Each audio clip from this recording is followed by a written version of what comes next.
오른쪽에 있는 사람은 우리가 잘 알고 있는 SM 엔터테인먼트의 최대 주주 이수만 총괄 프로듀서이죠.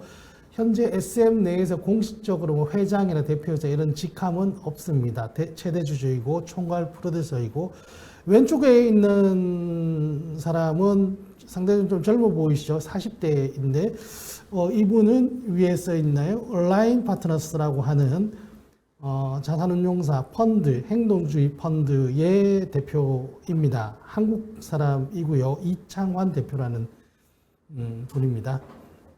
이 두 사람의 어떤 대립 구도가 올해도 있었고 내년에도 계속 이어질 것으로 보입니다. 일단 두 사람의 얼굴을 보여드렸고요. 방금 왼쪽에 있던 얼라인 파트너스 자산운용을 이끌고 있는 이창원 대표, 그래서 행동주의 펀드 얼라인 파트너스 자산운용이 최근에 SM에게 주주 서한을 보냈습니다. 주주로서 어떤 레터를 보내는 것이 회사에 이러이러한 것들을 요구하는 것인데, 주주 서한의 내용이 뭐냐면은 여러 가지가 있는데 한 60페이지가 넘는다고 해요. 60페이지가 넘는데, 첫 번째는 SM의 어떤 관계회사 지분을 늘려라, 강화해라라는 게 있고, 두 번째는 SM의 이사회가 뭡니까? 상장회사 기업들의 주요한 의사결정을 책임지는 곳이죠. 사실 모든 의사결정은 이사회에서 이루어진다고 보면 되는데, 이 이사회의 절반을 좀 회사로부터, 대주주로부터 독립적인 사회이사로 선임해라 라는 요구가 두 가지가 핵심입니다. 그런데 그 전에 먼저 좀 살펴볼 것이, 이 행동주의 펀드 얼라인 파트너스 자산운용과 SM은 올해 3월 정기주총에서도 한번 표대결을 했습니다. 그때는 감사 선임을 놓고 표대결을 했는데, 결론적으로 얼라인 파트너스가 추천한 감사를 선임하는데 성공했고요. 동시에 라이크 기획이라는 것이 굉장히 문제가 되었습니다. 라이크 기획은 이수만 총괄 프로듀서의 개인 회사입니다. 개인 회사인데 프로듀싱을 담당해요. 그러니까 어떤 뭐 가수들을 발굴하고 뭐 이런 프로듀싱을 담당을 하는 이 회사와 SM이 별도의 계약을 맺었는데, 이 계약이 좀 문제가 많다, 뭐 이런 지적들을 이 얼라인 파트너스 자산운용에서 했습니다. 이수만 총괄 프로듀서가 굉장히 뛰어난 안목과 역량을 가진 프로듀서인 것은 맞죠. 우리나라의 수많은 아이돌들을 육성시키고 키워냈고 했는데, 문제는 이것이 개인 회사와 본인이 최대 주주인 SM 간의 어떤 계약을 통해서 맺어진 것이죠. 본인이 SM의 어떤 책임지는 위치에서 그런 본인의 역량을 발휘해서 회사의 기업 가치를 키우는 것이 아니라, SM은 그대로 있고 본인의 개인 회사를 두고 개인 회사로 자꾸 이렇게 매출을 발생하게끔 한 것이죠. 사실 이거는 어떤 일감몰아주기 전형적인 그런 사례인데, 그래서 여기에 대해서 얼라인 파트너스가 계속 문제 제기를 했고, 결국 올해 10월 14일에 SM이 이런 공시를 냈죠. 프로듀싱 라이선스 계약 종료. 그래서 라이크 기획과의 프로듀싱 계약을 조기에 종료하기로 했다. 보십시오. 작년에만 해도 이 SM이 이수만 총괄 프로듀서의 개인 회사인 라이크 기획에게 240억 원어치의 그 라이선스를 지급했습니다. 이게 사실 회사 내에서 이루어졌다면, SM 엔터테인먼트의 회사 내에서 이루어졌다면 이렇게 밖으로 나가지 않아도 되는 그런 비용이겠죠. 그래서 이러한 것들에 대해서 문제 제기를 했고, 그래서 결과적으로 이 얼라인 파트너스 자산운용이 올해 상당히 주목을 받은 이유가 바로 우리가 너무나도 유명한 이 SM과 관련해서 본인들의 목소리를 대변할 감사 선임에 성공했고, 또한 일감몰아주기의 사례로 꼽혔던 라이크 기획과의 계약을 종료시킨 그러한 족적을 남겼는데, 거기에서 끝난 게 아니라 이번에 다시 이제 주주사안을 보냈고, 이번에 주주사안을 보낸 배경, 먼저 첫 번째 관계회사 지분 강화를 보면은 라이크 기획 문제는 이제 거의 종료가 됐어요. 이제 SM과 라이크 기획의 계약 관계가 단절됐기 때문에. 근데 그 다음에 뭐가 발생했냐면 또 다른 것도 비슷한 게 있더라. 뭐냐? 드림메이커라는 게 있고 SM 브랜드 마케팅이라는 회사가 또 있더라. 이것도 따지고 보니까 라이크 기획과 비슷하더라라는 얘기입니다. 이 SM 이 발표하는 지속 가능 보고서에 나온 내용인데요. 보면 콘서트와 관련해서 뭐 글자가 잘 보이시는지 모르겠습니다. SM 엔터테인먼트는 전문 공연 기획사 드림메이커 엔터테인먼트와 함께 연간 200회 이상의 수준 높은 공연을 진행하며 한류 공연 문화 발전에 기여하고 있습니다.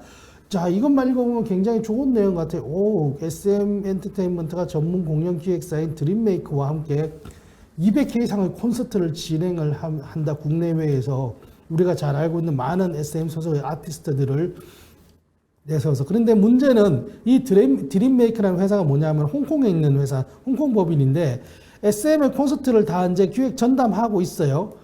그런데 이게 홍콩에 있다 보니까 우리나라의 국내 공시에서는 잘 드러나지 않는데 최근에 뉴스타파에서 보도한 내용을 보면 원래는 SM 엔터테인먼트가 이 드림메이커 지분을 거의 다 가지고 있었어요. 한 86%를 가지고 있다가 점점 더 지분이 낮아져요. SM의 지분이 낮아지는 그 빈자리를 누가 치고 올라오느냐? 이수만 총괄 프로듀서의 가족들, 아들인가요? 딸인가요? 하여튼 자녀들이 지분을 가지고 있고 뭐 이런 식으로 되어 있는 것으로 이제 확인이 되었어요. 뉴스타파 보도에 따르면. 결과적으로 이거는 대주주의 가족회사로서 이렇게 가고 있는 것이죠. 드림메이커라는 회사가. 사실 그래서 이 누구의 드림이냐? 이수만 총괄 프로듀서 가족들의 드림을 메이킹 해주는 그런 회사가 된 게 아닌가라는 지적인 거예요. 이 온라인 파트너스의 지적은. 그리고 또 하나 SM 브랜드 마케팅이라는 회사가 있는데 이 회사는 SM 소속의 여러 아티스트들이 있죠.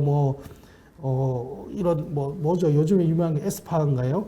뭐 샤이니도 있고 너무 샤이니 그럼 좀 옛날 사람이라고 생각할 수 있는데 제가 기억나는 게 샤이니 뭐 동방신기 모르겠습니다. 그래 어쨌든 SM 소속의 아티스트들의 굿즈를 만드는 곳입니다. 굿즈 사업을 담당하는 곳이에요. 이 여기에 또 1대 주주는 SM인데 2대 주주가 누구냐? 거의 비등비등한 지분율로 SM의 지분이 한 42%, 그리고 이수만 총괄 프로듀서 지분이 한 40% 해서 2대 주주입니다. 거의 1대 주주와 맞먹는 2대 주주예요. 결과적으로 공통점이 뭐냐 하면은 이 드림메이커와 SM 브랜드 마케팅은 모두 SM이라는 회사로부터 파생돼 나온 사업을 하는 것이죠. 콘서트 기획을 담당한다든지 굿즈를 만든다든지. 사실 이건 다 SM 내에서 해도 되는 사업인데 굳이 별도 회사를 만들어서 뭐 여기까지 좋아요. 근데 그 별도 회사의 주주가 누구냐? 이수만 총괄 프로듀서 개인 또는 그의 가족들이더라. 이거는 역시 또 하나의 일감 몰아주기가 아니냐라는 것이죠. 그래서 이 온라인 파트너스의 주장은, 첫 번째 주장은 관계회사 지분, 관계회사 어디? 바로 드림메이커 그리고 SM 브랜드 마케팅 이 두 회사의 지분을 니들이 직접 다 인수해라. 직접 인수해라. 그래서 총수일가, 그러니까 이수만 프로듀서 그리고 그의 가족들에게 일감 몰아주기 하지 말고 SM의 직접 매출로 인식하라는 것입니다. 일감 몰아주기를 영어권에서는 터널링이라고 해요. 터널링이 뭐냐면은 어떤 회사가 있고 이 회사에 이익들이 있으면 고르게 주주들에게 이렇게 가야 되는 것이죠. 그런데 이렇게 가는 게 싫어서 중간에 몰래 이렇게 땅굴을 팝니다. 땅굴을 파서 여기 총수일가에게 혜택이 가도록 땅굴을 파는 거예요. 이게 터널을 파는 거예요. 이런 거를 일감 몰아주기로 하죠. 그래서 앞서 이 온라인 파트너스가 SM에 대해서 지적했던 라이크 기획, 프로듀싱을 담당하는 라이크 기획, 이수만 총괄 프로듀서의 개인 회사였죠. 거기에 대해서 문제 제기를 했고, 두 번째는 이 드림메이커, 콘서트 기획을 하는 드림메이커, 그리고 굿즈 사업을 하는 SM 브랜드 마케팅, 또 터널링, 일감 몰아주기 소지가 다분하다. 그래서 니들이 SM이 직접 지분을 인수해서 매출을 직접 인식해라 라는 요구를 한 것이고요. 두 번째 또 하나의 요구는 SM의 주요한 의사결정을 하는 이사회 절반을 사회이사로 선임해라. 현재는 어떻게 되어 있냐면은 사내이사 3명, 사회이사 1명, 감사 1명 이렇게 되어 있어요. 이사회가. 보면은 요거를 먼저 보여드릴게요. 글자 조금 잘 안 보이실 수 있는데 지금 현재 이사회가 어떻게 구성되어 있냐면은 사내이사 3명, 사회이사 1명, 감사 1명 이렇게 되어 있는데 사내이사에 뭐 회사 측 사람들이고 사회이사는 얼핏 보면은 사외의 인물 아웃사이더 디렉터라고 하죠. 그런데 독립적인 것 같아도 이 대한항공 사장을 지낸 지창훈 사회이사인데 이수만 대주주 총괄 프로듀서와 고등학교 동창이라고 해요. 보통 이런 경우에는 독립성의 의심을 받죠. 그리고 감사했는데 여기가 이제 곽준호 감사라는 사람이 이제 올해 정기주총에서 온라인 파트너스의 주주 제안으로 선임된 감사이고 나머지는 다 뭐 사내이사 사회에서 다 이제 회사 측이에요. 그래서 이제 이러한 이사회 구도에서는 언제든지 다시 SM이 대주주의 입김에 맞는 그러한 전체 주주의 이익을 공평하게 생각하지 않고 대주주의 입김에 맞는 그러한 판단을 할 여지가 있기 때문에 그러한 것들을 차단하기 위해서 아예 이사회의 절반을 사회이사로 선임하는 지배구조 개편을 단행해라 이러한 요구를 한 것인데 이거는 사실상 제가 봤을 때 SM 측이 전면적으로 받아들이기는 쉽지는 않을 것 같아요. 그렇게 되면은 본인들의 어떤 의사결정 주도권을 많이 놓친다고 생각을 하고 어떻게 보면 경영권을 쉐어를 하는 나누는 개념이기 때문에 SM뿐만 아니라 어느 상장사들도 받아들이기가 쉽지 않을 것 같고 일본 같은 경우는 그래요. 라이크 기획 계약을 종료한 것과 연장선에서 사실 이거는 지분을 인수를 SM이 해도 충분히 되죠. 명분이 있고 충분히 됩니다. 그러면 반대로 이수만 총괄 프로듀서나 그의 가족들은 지분을 팔고 SM 팔고 어쨌든 현금은 지니까 여기에 대해서는 좀 받아들일 여지가 있고 명분도 있는데 두 번째는 SM이 받아들이기 쉽지 않을 것이다. 그래서 표대결을 가지 않을까 이런 생각이 들어요. 표대결을 한다면 어떻게 되냐? 내년 이제 정기주총에서 정기주총이 3월에 있고 정기주총에서 의결권을 행사하려면 올해 12월 30일자로 주주명부에 이름을 올리고 있어야 됩니다. 그래서 이 표대결을 벌인다면 어떻게 되느냐? 현재 사내이사 3명과 사회이사 1명 아까 봤던 감사 1명을 제외한 이사회에 4명이 모두 내년에 동시에 임기가 만료됩니다. 그러면 어떻게 되느냐? 재선임을 하거나 신규 선임을 해야 돼요. 이 과정에서 표대결이 펼쳐질 텐데 일단 약간 예측을 해보면 SM은 우선 많은 상장사들이 그러하듯이 집중투표제를 채택하고 있지 않습니다. 집중투표제라는 것은 예를 들어서 4명의 이사 선임 안건이 있으면 원래 한 표 찬반 이렇게 하는 것이 아니라 내가 가지고 있는 의결권을 내가 좋아하는 한 사람에게 다 몰아줄 수 있는 거예요. 그러면 이 사람 소수주주들이 추천한 후보들의 선임 가능성이 매우 높아지는 그래서 소수주주의 권익을 보장할 수 있는 그러한 제도가 집중투표제이고 상법에서 보장을 하고 있습니다만 상법이 어떻게 되어 있냐면은 집중투표제를 할 수는 있는데 회사의 정관에서 배제를 하면 시행할 수 없다는 식으로 되어 있어요. 그러니까 임의조항이에요. 그러다 보니까 많은 회사들이 회사의 정관 즉 규칙에서 우리는 집중투표제 하지 않습니다라고 하는 배제 조항을 넣고 있고 SM도 예외 없이 집중투표제 배제를 선택하고 있기 때문에 SM은 사실 집중투표제뿐만 아니라 전자투표, 서면투표 이런 거 다 안 해요.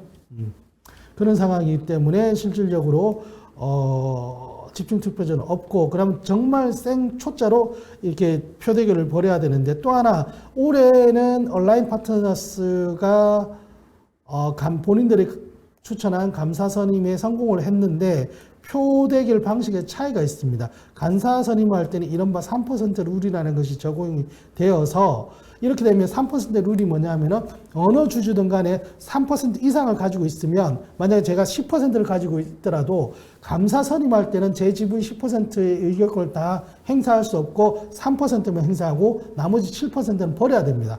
감사 선임 때는 왜? 감사는 최소한 다른 건 몰라도 감사만큼은 대주주, 주요 주주의 입김에서 좀 더 자유롭고 객관적이고 독립적인 후보자를 선임해라 라는 취지예요. 그런데 그래서 이제 올해 감사 선임 때 어떻게 했냐면 이수만 총괄 프로듀서가 SM의 대주주로서 지분이 18.5%가 현재 있는데 그래서 올해 감사선임 때는 3%룰 적용을 받아서 18.5 중에서 3%의 의결권만 행사할 수 있었고, 나머지 15%, 즉 368만 주 정도는 감사선임에서 의결권을 행사할 수 없었어요. 그런데 이제 내년 주총에서 표대결을 한다면 이 사외이사에서는 어떻게 되느냐? 여기에는 3% 룰이 없어요. 다 의결권을 행사할 수가 있어요. 그러면 이수만 총괄 프로듀서의 의결권 18.5%, 주식수로는 439만 주를 온전히 다 사용할 수 있기 때문에 이 차이가 상당히 좀 크긴 하죠. 그래서 368만 주 그 감사선임 때는 버려야 했던 15.5%의 의결권이 살아나기 때문에 올해와는 좀 다른 그런 양상이 될 수가 있고, 그래도 올해의 감사선임을 했을 때의 득표 상황을 보면은 주총 출석 의결권에서 803만 주가 있었는데 그 중에서 거의 한 80% 가까이 되죠. 653만 주가 그 주주 제한 후보 그 온라인 파트너스가 추천한 감사 후보에 찬성을 했어요. 그러니까 온라인 파트너스는 사실 지분율 자체는 얼마 되지 않습니다. 1% 남짓.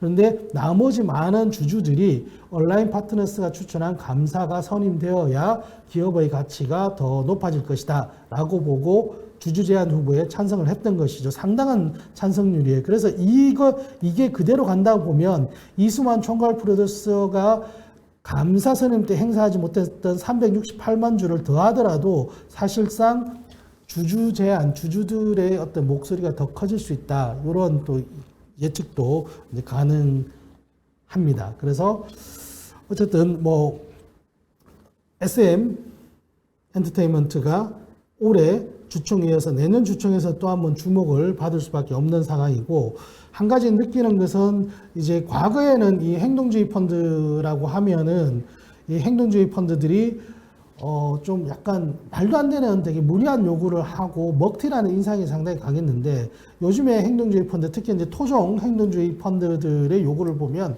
굉장히 주주들의 눈높이에서 맞는, 충분히 소액 주주들이 공감하고 지지할 수 있는 그런 목소리들을 많이 내고 있어요. 그래서 지금 다시 보시면 일감 몰아주기 하지 말라라는 것이죠. 너무나 당연해요, 어떻게 보면. 그 다음에 이사회를 좀 독립적으로 꾸려라라는 것이죠. 이러한 것들에 대해서 충분히 소액주주들도 공감을 하고, 소액주주뿐만 아니라 여러 기관 투자자들도 공감을 하기 때문에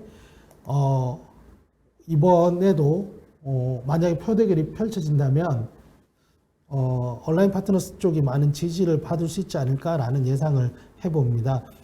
SM 엔터테인먼트의 주요 주주 중에서는요, 국민연금도 있고, 또, KB자산운용도 있고, 또 해외의 좀 펀드들, 기관 투자자들도 많이 있습니다.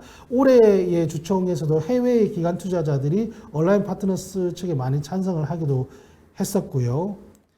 그래서, SM 엔터테인먼트와 관련된 행동주의 펀드의 목소리는 당분간 계속 좀 주목을 해봐야 될 것 같습니다.